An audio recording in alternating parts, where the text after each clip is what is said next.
নমো ভগবতে বাসুদেবায়। আজকের বিষয়টি গুরুত্বপূর্ণ হতে চলেছে মেষ রাশি বা মেষ লগ্নের জাতক জাতিকাদের ক্ষেত্রে। নক্ষত্রের মাধ্যমে মার্চ 2026-এর বোনাস ফল। ফাল্গুন এবং চৈত্র এই দুটি মাস মিলেই কিন্তু মার্চ মাস। ফাল্গুন মাস সাধারণত কুম্ভ রাশি নির্দেশ করে, এর অধিপতি গ্রহ শনি, এবং চৈত্র মাস যা মীন রাশি নির্দেশ করে, এর অধিপতি গ্রহ বৃহস্পতি। তাহলে শনি বৃহস্পতির কিছু না কিছু প্রভাব এই মার্চ মাসে কিন্তু পড়তে চলেছে। তাই মেষ রাশি বা মেষ লগ্নের জাতক জাতিকারা আপনারা কেমন ফল পেতে চলেছেন তা আমি আচার্য কমল শাস্ত্রী আপনাদের কাছে এই ভিডিওতে বিস্তারিতভাবে আলোচনা করব। ধৈর্য সহকারে আপনারা ভিডিওটি দেখবেন। আমার প্রিয় দর্শক বন্ধুকে আমার আন্তরিক অভিনন্দন, শুভেচ্ছা ও ভালোবাসা জানাই। আমি আশা করি অনাদির আদি গোবিন্দের অশেষ করুণায় আপনারা সকলেই কুশল আছেন। আমি কারো ব্যক্তিগত জন্মছক বা ন্যাটাল চার্ট নিয়ে বিচার বিশ্লেষণ করছি না। ঠিক মার্চ মাসের গ্রহ সন্নিবেশের মাধ্যমে একটি ছক প্রস্তুত করে তারপরে বিচার এবং ফলাদেশ করব। সেটিই হবে আপনাদের মার্চ মাসের গাইডলাইন এবং বোনাস ফল। আমি আচার্য কমল শাস্ত্রী প্রত্যেক বুধবার এবং শুক্রবার সন্ধ্যা 8:30 এই ইউটিউব চ্যানেলে লাইভ অনুষ্ঠান নিয়ে উপস্থিত হই। ঠিক ওই সময় আমাকে ফোন করলে আপনারা নিজেদের ভাগ্য বিষয়ে জানতে পারবেন। তাছাড়া বিভিন্ন ধরনের ভিডিও আপলোড করে থাকে, সেগুলি পাওয়ার জন্য আমার চ্যানেলটিকে সাবস্ক্রাইব করে বেল আইকনে ক্লিক করে রাখুন। যখন আমি লাইভ অনুষ্ঠান বা যে কোনো ভিডিও আপলোড করলে আপনাদের নোটিফিকেশন পৌঁছে যাবে। এরপরে আমি চলে আসছি। দেখুন, মেষ রাশিটি রাশিচক্রের প্রথমতম রাশি এবং এই রাশির অধিপতি গ্রহ মঙ্গল, এবং এই রাশিটি 3টি নক্ষত্রের মাধ্যমে গঠিত। প্রথমেই কিন্তু রয়েছে অশ্বিনী নক্ষত্র, যেটি 0 ডিগ্রি থেকে 13 ডিগ্রি 20 পর্যন্ত বিস্তৃত। এরা যমজ ভাই।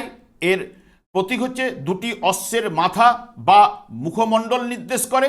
একটি হচ্ছে শ্বেতবর্ণ, অপরটি হচ্ছে কৃষ্ণবর্ণ। এটি যানবাহনের নক্ষত্র এবং পুরুষ সঙ্গক, লোহিত বর্ণ, বায়ুপ্রধান। এবং ঠিক মেষ রাশি বা মেষ লগ্নের জাতক জাতিকাদের যাদের অশ্বিনী নক্ষত্রে জন্ম হয়েছে তাদের ঠিক এই মার্চ মাসের ক্ষেত্রে মিশ্র প্রভাব কিন্তু পড়তে চলেছে। ধনলাভের যোগ থাকলেও অপ্রয়োজনীয় ব্যয়ের সম্ভাবনা কিন্তু থাকছে। স্বাস্থ্যের ব্যাপারে হঠাৎ কোনো পারিবারিক প্রয়োজনে অর্থ খরচ কিন্তু আপনাদের হতে পারে, এবং বাজেট করে চলা উচিত এই মাসের ক্ষেত্রে। তবে মাথা ব্যথা, হজমের সমস্যা এবং স্নায়ু দুর্বলতা সম্পর্কে সতর্ক থাকা কিন্তু আপনাদের উচিত হবে, এবং মানসিক অস্থিরতা ও অনিদ্রা দেখা যেতে পারে। তাই আধ্যাত্মিক দিকে মন দিলে আপনাদের ক্ষেত্রে কিন্তু ভালো হবে। এই মাসে কর্মক্ষেত্রে পরিবর্তনের সম্ভাবনা, নতুন কাজের সুযোগের পাশাপাশি কাজের চাপ কিন্তু বাড়বে। তবে বুদ্ধিমত্তার সঙ্গে কাজ করলে আপনারা কিন্তু সাফল্য লাভ আপনাদের ঘটবে। তবে উদ্যম ও প্রচেষ্টার মাধ্যমে সফলতা অতি অবশ্যই উঠে আসবে। পরিবারের সঙ্গে সময় কাটাবেন, তবে প্রেমে ও দাম্পত্য জীবনে কথা বলার সময় সংযত আপনাকে থাকতেই হবে। তবে বিনিয়োগের ক্ষেত্রে, বড় ধরনের বিনিয়োগের ক্ষেত্রে বারবার চিন্তা করুন ও পরিবারের সদস্যদের সঙ্গে পরামর্শ করতে পারলে আপনাদের ক্ষেত্রে ভালো। ঠিক এরপরেই রয়েছে ভরণী নক্ষত্র, যেটি 13 ডিগ্রি 20 থেকে 26 ডিগ্রি 40 পর্যন্ত বিস্তৃত। ভরণ এবং পশন থেকে এই নক্ষত্রের নামকরণ করা হয়েছে। এটি রাজসিক গুণসম্পন্ন, স্ত্রী সঙ্গক, অগ্নিবর্ণ, এবং এটি হচ্ছে বাধা বিঘ্নের নক্ষত্র। এবার ঠিক ভরণী নক্ষত্রে যে সকল জাতক জাতিকারা জন্মগ্রহণ করেছেন তাদের ক্ষেত্রে মার্চ মাসে শুভফল বয়ে আনতে পারে। তবে কর্মক্ষেত্রে আপনার কাজের স্বীকৃতি পাওয়ার সম্ভাবনা, এবং ব্যবসার সাথে যারা যুক্ত তারা নতুন বিনিয়োগ লাভের মুখ কিন্তু দেখতে পাবেন। তবে মাসের শুরুতে কিছুটা বাড়তি খরচ কিন্তু ঘটবে, তাই সঞ্চয়ে আপনাকে নজর রাখতে হবে। বর্তমান সময়টি আশাতীত লাভ, ব্যবসা বাণিজ্যের সফলতা এবং আর্থিক উন্নতি ঘটলেও আধ্যাত্মিক দিকে আপনার মন কিন্তু যাবেই, এবং আপনার খোলামেলা আলোচনা অত্যন্ত জরুরি। কোনো পুরনো ভুল বুঝাবুঝি অবসান ঘটবে। তবে পরিবারে কথাবার্তার মধ্যে আপনাকে সংযম এই মাসে কিন্তু করতেই হবে। স্বাস্থ্য বিষয়ে আপনাকে যত্নবান কিন্তু হতে হবে। ছোটোখাটো সমস্যাগুলি বড় আকার কিন্তু নিতে পারে। বর্তমান মাসে শুক্রের অবস্থান শুক্রের শুভ প্রভাব কিন্তু ফেলবে। তবে অহংকার ত্যাগ করে নম্রভাবে চললে সাফল্যের চাবিকাঠি আপনার হাতেই কিন্তু উঠে আসবে। ঠিক এরপরেই রয়েছে কৃত্তিকা নক্ষত্র, যেটি 26 ডিগ্রি 40 থেকে 30 ডিগ্রি মেষ রাশির অবস্থান, তারপরে বিশ্ব রাশিতে কিন্তু রয়েছে। তবে মেষ রাশির ক্ষেত্রে কৃত্তিকা নক্ষত্রের দ্বারা কীর্তি বোঝায়, অর্থাৎ বিরাট সাফল্য। এটি রাজসিক গুণসম্পন্ন, অগ্নিকারক, এবং মার্চ মাসে বিশেষ করে কৃত্তিকা নক্ষত্রের জাতক জাতিকাদের মেষ রাশির কর্মক্ষেত্রে আপনার জন্য নতুন পথ কিন্তু খুলতে পারে। তবে বিশেষ করে যারা নেতৃত্ব ভূমিকায় আছেন তাদের ক্ষেত্রে পদোন্নতি, অতিরিক্ত দায়িত্ব পাওয়ার সম্ভাবনা কিন্তু থাকছে। তবে কর্মক্ষেত্রে সহকর্মীদের সঙ্গে মতান্তর, মানসিক চাপ ও বাধার সম্মুখীন কিন্তু আপনাকে হতে পারে এবং আর্থিক লাভের সম্ভাবনাও কিন্তু বেশি। তবে সঞ্চয় সীমিত। ব্যবসায় শুভ ফল পেলেও শেষের দিকে কঠোর পরিশ্রম কিন্তু আপনাকে করতে হবে। দাম্পত্য জীবনে ধৈর্য ধরে এবং নম্রভাবে চলুন, ভালো ফল কিন্তু আপনারা পাবেন। তবে একদম রাগের বশীভূত হবেন না।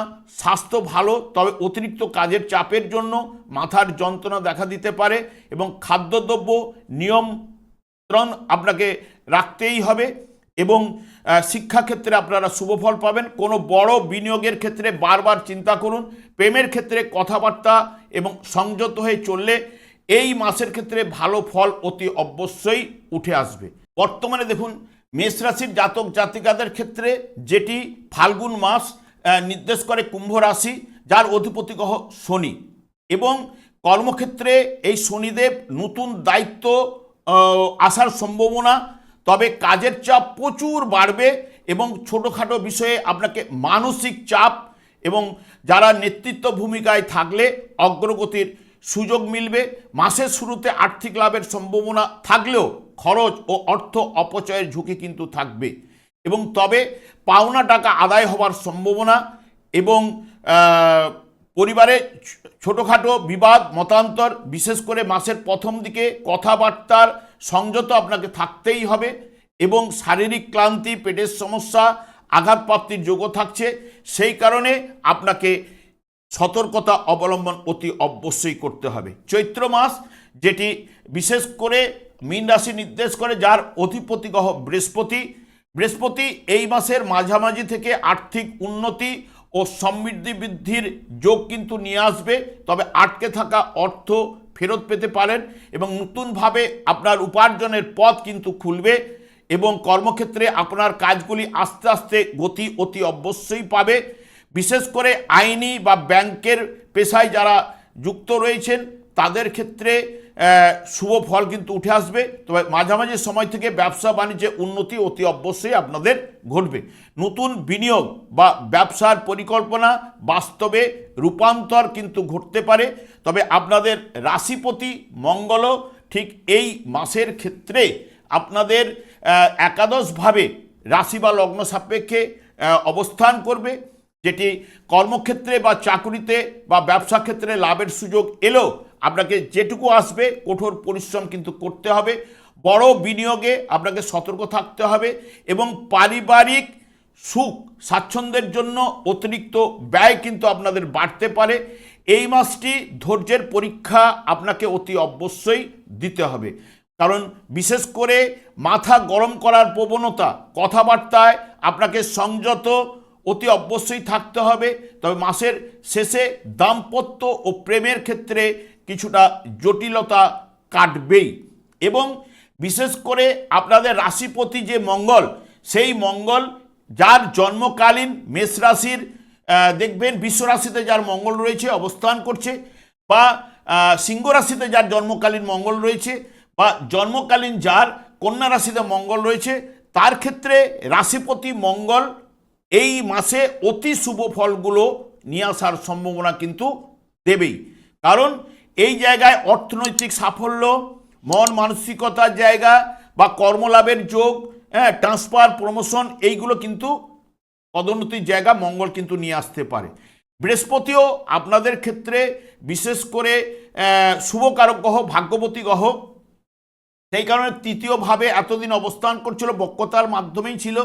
বক্রতা ঠিক 12ই মার্চ ত্যাগ করবে।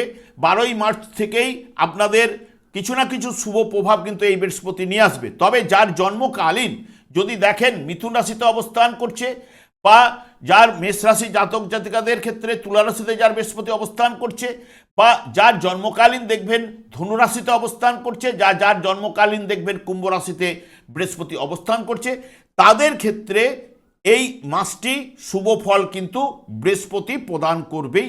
বিশেষ করে দেখবেন কাজকর্মের যোগাযোগ এবং ট্রান্সফার, পদোন্নতি হ্যাঁ, এই জায়গাগুলো এবং কর্মলাভের যোগ এগুলো কিন্তু নিয়ে আসার সম্ভাবনা বৃহস্পতি কিন্তু দিতে পারে ভাগ্যপতি হিসেবে। এবং রবিও আপনাদের ক্ষেত্রে শুভকারক গ্রহ, যেহেতু পঞ্চমপতি গ্রহ, সেও কিন্তু একাদশভাবে ঠিক মার্চের 15 তারিখ পর্যন্ত অবস্থান করার পরেই দ্বাদশভাবে প্রবেশ করবে। জন্মকালীন যদি দেখেন যে প্রথম 15 দিন, মার্চের প্রথম 15 দিন যার বিশেষ করে অবস্থান করছে তুলা রাশিতে, যার বৃহস্পতি অবস্থান করছে, তার ক্ষেত্রে প্রথম 15 দিন, মার্চের প্রথম 15 দিন তার ক্ষেত্রে শুভফল তাদের ক্ষেত্রে উঠে আসবে। এবং যার দেখবেন বৃশ্চিক রাশিতে রবি অবস্থান করছে জন্মকালীন মেষ রাশির, তার ঠিক মার্চের 15 তারিখের পরে কিছু না কিছু শুভ প্রভাব কিন্তু প্রদান করবেই। এবং বিশেষ করে এই যে শনি হচ্ছে এমন একটি গ্রহ, আমি শনিদেবকেই বারবার সন্তুষ্ট করার কথা বলে থাকি, কারণ শনিদেবের মধ্যে বাধা বিঘ্ন হতাশা ইত্যাদি ইত্যাদি প্রদান করতে পারে। কলিযুগটি শনি এবং রাহুর দ্বারাই পরিচালিত। সেই কারণে এই যে জন্মকালীন যার শনিদেব দেখবেন, বিশেষ করে আপনাদের শনি সাড়ে চললো, যার মীন রাশিতে শনিদেব রয়েছে, বৃষ রাশিতে শনিদেব রয়েছে, কন্যা রাশিতে যার শনিদেব রয়েছে, এবং আপনাদের ভাগ্যস্থানে ধনু রাশিতে যার শনিদেব রয়েছে, তার ক্ষেত্রে এই সময় দেখবেন নানান বাধাবিঘ্ন অতি প্রাচীল করে তুলবে। সাড়ে থেকেও তারা কিন্তু সমস্যা কিন্তু বেশি পাচ্ছেই। এবং শনিদেবকেই সন্তুষ্ট করুন। কলিযুগে যুগধর্ম হচ্ছে হরেকৃষ্ণ মহামন্ত্র, যখনই আপনি জপ করবেন আপনার জীবনটা অতি অবশ্যই পাল্টে যাবে। আমি আর দীর্ঘায়িত না করে, আমি আচার্য কমলশাস্ত্রী প্রত্যেক বুধবার এবং শুক্রবার সন্ধ্যা 8:30 এই ইউটিউব চ্যানেলে লাইভ অনুষ্ঠানে উপস্থিত হই। ঠিক ওই সময় আমাকে ফোন করলে আপনারা নিজেদের ভাগ্য বিষয়ে জানতে পারবেন। তাছাড়া বিভিন্ন ধরনের ভিডিও আপলোড করে থাকি, সেগুলি পাওয়ার জন্য আমার চ্যানেলকে সাবস্ক্রাইব করে বেল আইকনে ক্লিক করে রাখুন। যখন আমি লাইভ অনুষ্ঠান বা যে কোনো ভিডিও আপলোড করলে আপনাদের নোটিফিকেশন পৌঁছে যাবে। আমি অনাদিরাদি গোবিন্দের কাছে প্রার্থনা করি আপনারা ভালো থাকুন, সুস্থ থাকুন, আনন্দে থাকুন। আজ এই পর্যন্ত, পরে ভিডিও দেখা হচ্ছে। নমস্কার।